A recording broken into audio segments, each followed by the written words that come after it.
Alright, chat. College girl goes missing until cops see this on camera. So this is footage that helped them find the missing girl, chat. And I'm proud to be the person that you watched it with. So sub up to the channel if you new. It's Late Night Scream.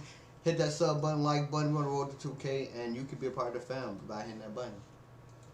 And in the Deadpool costume, this footage shows him walking through a college campus parking lot in broad daylight. For the past 2 weeks, the man has been stalking this student, 21-year-old Lauren McCluskey, and on October 22nd, 2018, Lauren disappeared without a trace. October 13, just 9 days earlier, Lauren walked into the campus police department and reported that she had been receiving threatening text messages from unknown numbers. In the following week, she called the cops a total of 14 times, but no one believed her.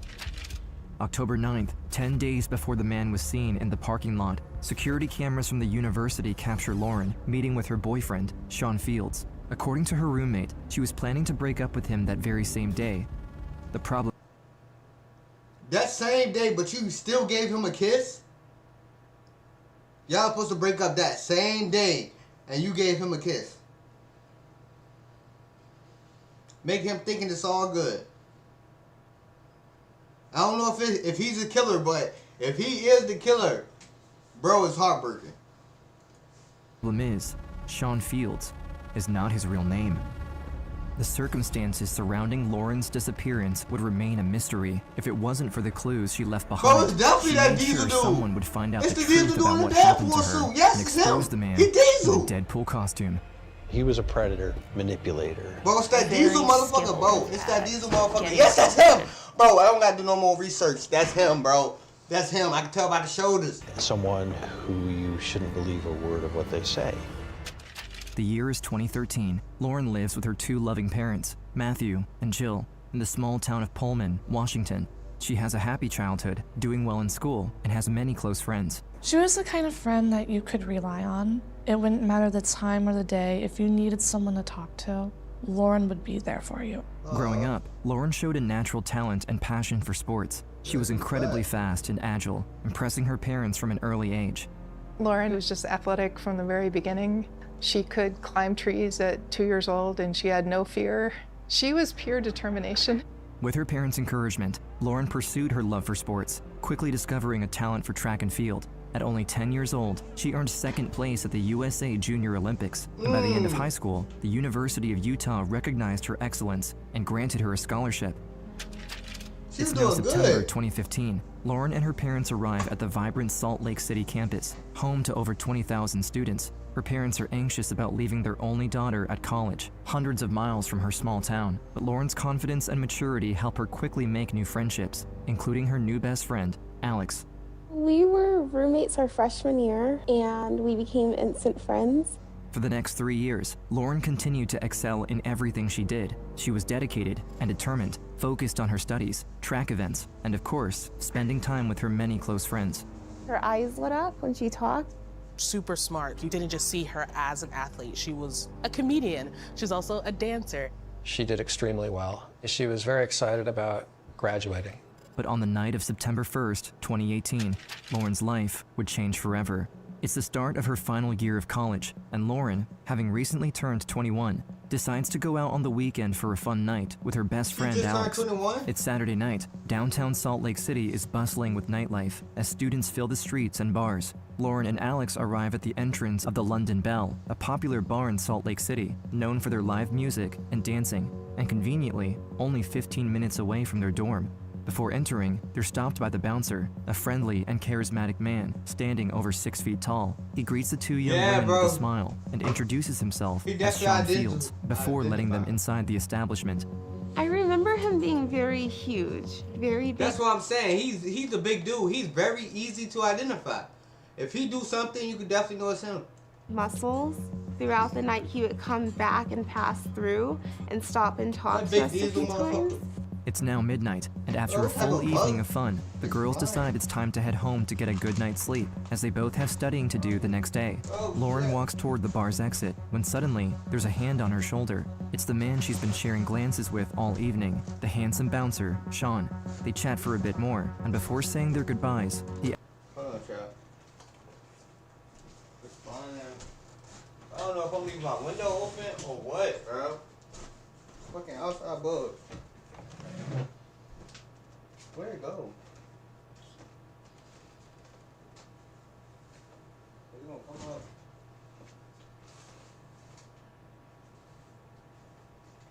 Alright. Whenever it do come up.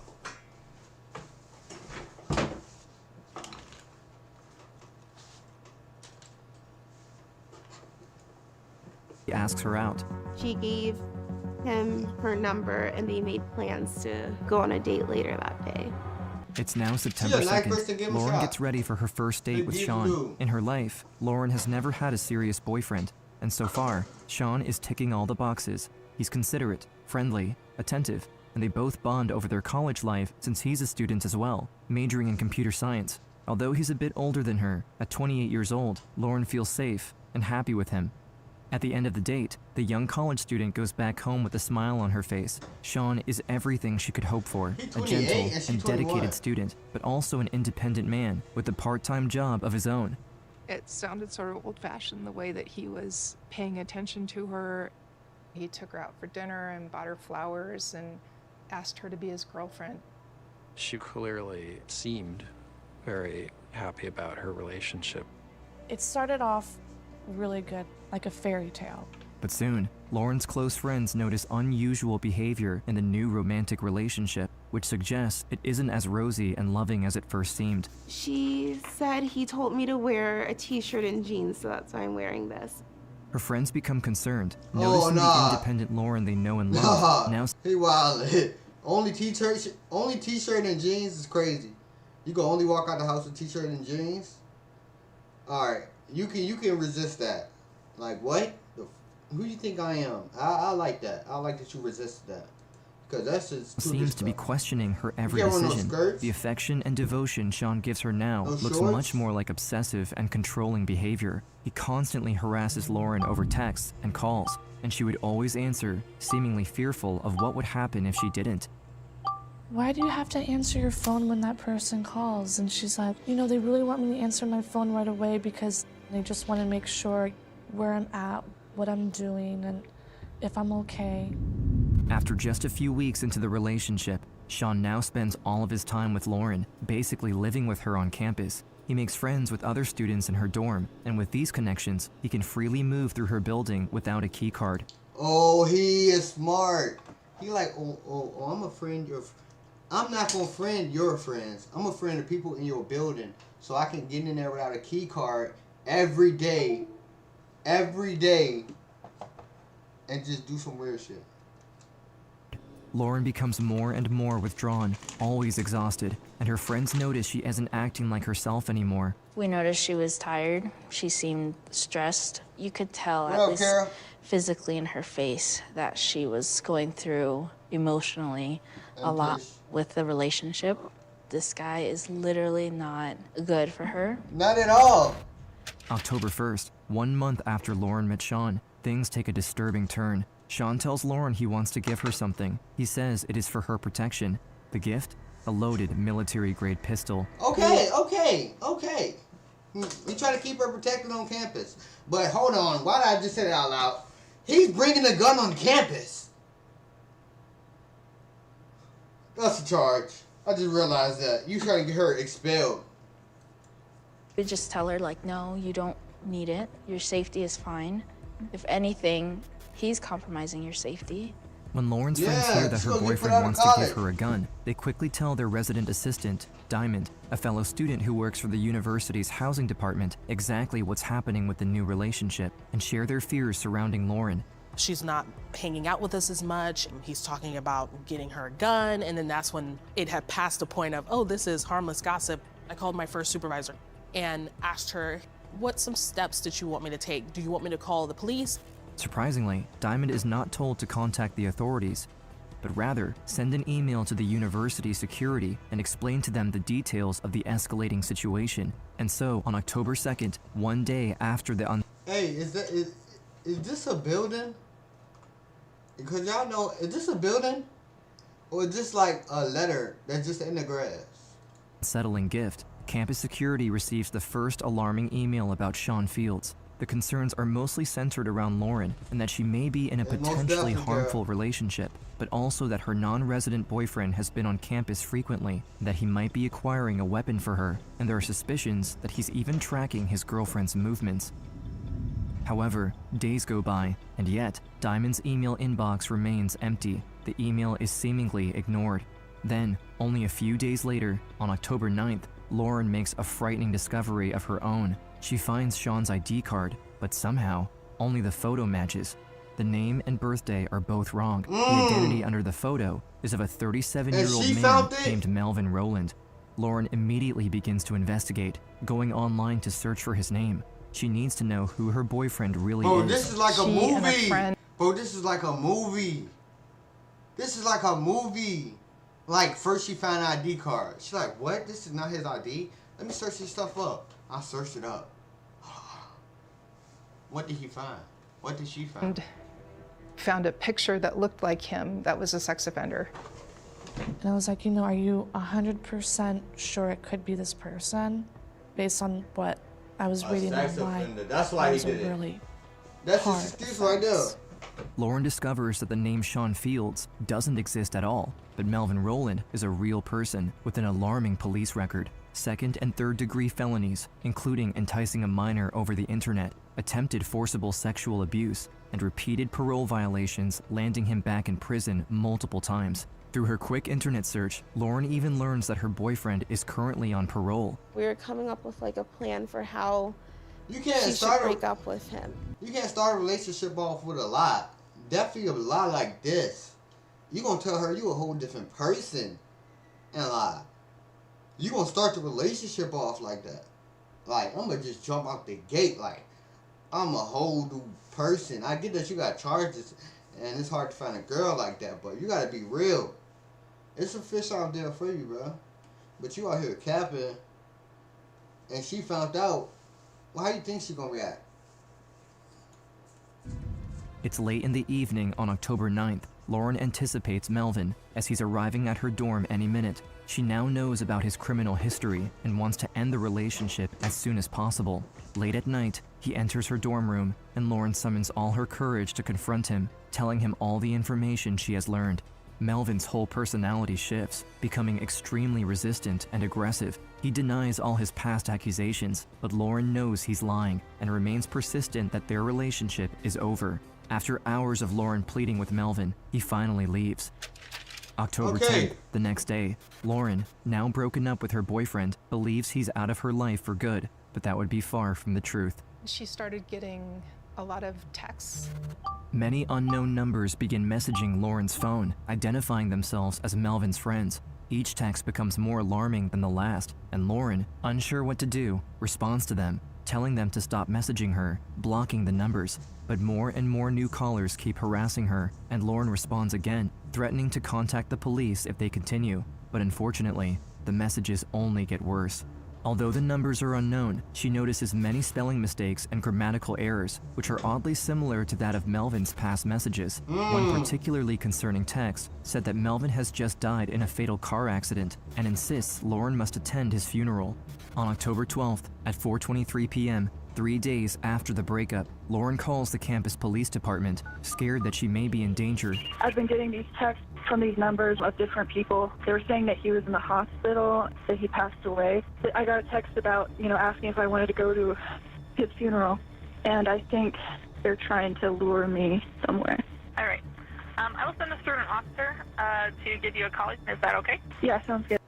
See, they taking it lightly, and this is dead serious. She really going through this.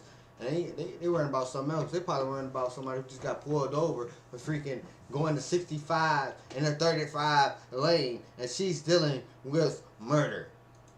A murderer. But no one calls Lauren back. What? Days That's go what I'm by, saying. and police haven't even provided an update, and the That's texts exactly what I'm continue saying to right escalate. there. At that point, she had already contacted campus police, but it was like, you have to go in person. Saturday, October 13th, we headed to the police department. We went inside. I felt like they weren't taking it seriously. He's a sex offender. He went to jail. And I actually had to Google it myself and hand my phone over to him. I do remember them saying it's a scam, it's probably a scam.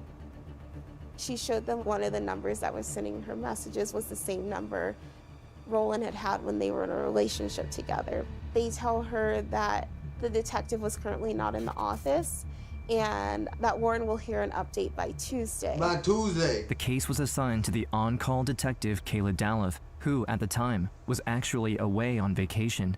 Although Lauren provides police all of the concerning details, including his criminal history, no one in the campus police What the? Hold on. So if the police officers are on vacation, nobody else gonna pick up the investigation? So I have to wait until he gets back off vacation for you to start the investigation? You got me fucked up, bro. Ain't no way. Ain't no way you that serious like that. department follows.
Was up with her claims, and most importantly, they neglect to even check Melvin's parole status, which would have brought much-needed urgency to Lauren's case. Worried she isn't getting the urgent help she needs, the college student goes above campus police and calls the Salt Lake City Police Department, a much larger authority, hoping they can speed things up.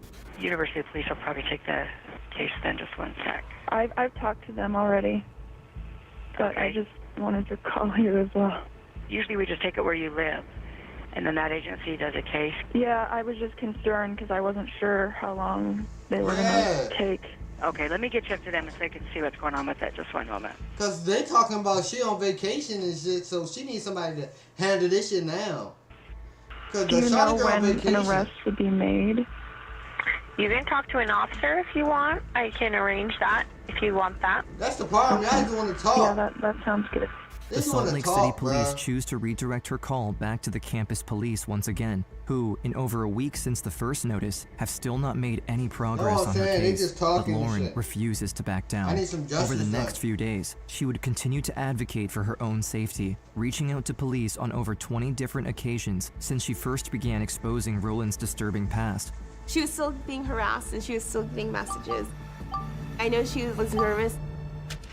It's October 19th. Melvin had recently bought a Deadpool costume. The comic book superhero movie Deadpool 2, starring Ryan Reynolds, had come out earlier that year, and Melvin was planning to wear this outfit on Halloween in just a few weeks. But in this footage, captured just 10 days after Lauren broke up with him, Melvin is seen lurking around campus, his identity concealed, secretly searching and stalking Lauren.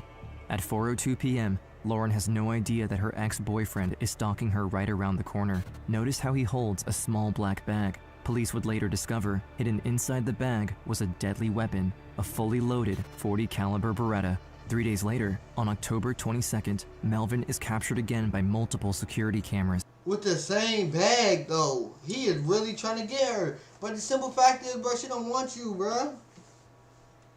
lurking around the campus, looking for Lauren once more, and holding the same black bag. 8 p.m. later that same day, Lauren finishes her last class and heads back to her dorm alone like any other night. While walking, Lauren calls her mom back home in Washington State. The family routinely calls each other almost every day to chat about their day and the overall updates about how things are going. She sounded positive and, telling me that she was going to go home and finish an assignment. Matthew and Jill, both hundreds of miles away, are talking with Lauren on speakerphone when suddenly, both parents hear strange noises over the phone, and then the sound of someone yelling. She must have gotten tackled or something because I hear the phone fell to the ground. We were yelling, "Lauren, Lauren!" I kept calling for her and she didn't answer. I knew that her life was in danger at that time. I took the landline and dialed 911. Hi, my daughter, Lauren McCluskey, was talking to her mom. It sounded like someone might have been grabbing her or something. We were scrambling, trying to figure out where she might be. The police department, do they The part? suspect involved in possible kidnapping. The victim is Lauren McCluskey. Police, after weeks of Lauren's I'm blaming the police because the police ain't do their part. They took it as a light. calls, finally take the case Could've been seriously nipped in and the bud desperately look early. for the missing young woman, searching the area as fast as possible, but nothing turns up. Lauren's parents keep calling the police. Everyone is now on the lookout for Lauren. At that moment, police might have just received their first lead when authorities get a phone call from a student who found something while walking through the campus. Hi, I just found a whole bunch of stuff spread out all over the ground and a phone that had an active call. I picked it up. Where is that backpack out? Can you get a location for me? Police find Lauren's personal belongings. Nah, not the police find it. The freaking random Samaritan found it. Scattered all over the ground, but she's still nowhere to be found. Dozens of cop cars and police dogs surround the area, setting up a perimeter. Worried students across the campus start asking questions. No answers. What were they looking for? What was going on? There's multiple calls from students wanting what we want students to do. The campus staff issues a shelter-in-place alert and releases a description of the prime suspect, Melvin Rowland. A manhunt begins. Police broadcast his face on television, hoping someone will recognize him. The clock is ticking, Well, and somebody Lauren better is recognize still this nowhere to big be diesel found. ass. I'm calling about my daughter, Lauren McCluskey, that's missing. We do have officers on scene handling right now. We're actively looking for her. We're doing everything we can to track her down. Finally, police review the security cameras and notice a man matching Melvin's description heading away from the college grounds. At 8:21 p.m., Roland is seen leaving the campus parking lot on foot. He proceeded to walk to a nearby light rail station before getting picked up by a driver. Hours go by, and police have no idea where he is or what he's doing, until, later that night, a terrified woman contacts law enforcement, telling them she recognizes the man wanted on the television. I saw the picture of this guy, and then I saw that he may have been picked up in a silver Sonata, which is like a description of my car. I saw the picture, but the name isn't the same, or the age. The woman tells police that Melvin, who once again assumed a different identity, went out with her that evening. She says they had met through an online dating. So you killed the girl, and the same damn night you go on a date with another girl? The same damn night. The same damn night. You killed the girl. You killed your ex. You gonna go out the night. I can't believe you. You a sick motherfucker. Bro, you a sick dude. Dating app, and she So had that's how agreed you to pick find him him. up at the train station before going out to dinner and spending time at her place. He took a shower at her home and then left after midnight. An hour later, 1 a.m., Melvin is spotted Oh, he by took a police shower at her and then house. left before going out to dinner and spending time at her place. He took a shower at her He hit home on the and then first left night. after midnight. An hour later, 1 a.m., Melvin is spotted by a police officer walking near 200 East and 500 South in downtown Salt Lake City. I have officers chasing your She let a suspect. murderer hit on the first night. He is in. I just realized she let a murderer hit on the first night. A murderer.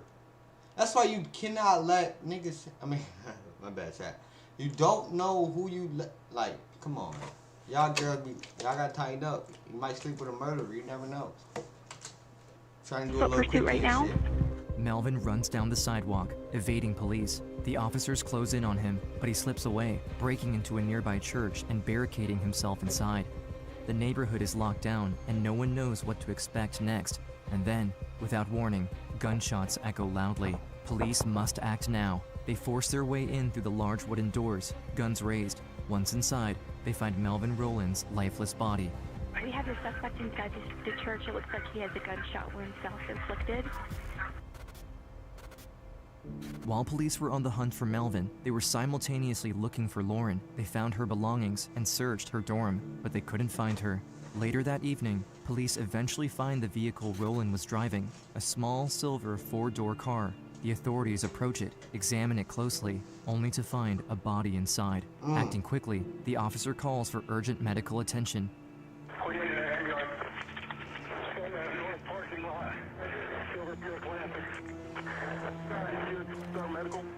On the night of October 22nd, Lauren's parents receive a phone call from the university's track and field coach, telling them news that no parent ever wants to hear.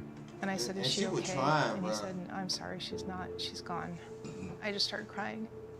It was like trauma, like getting hit by a baseball bat.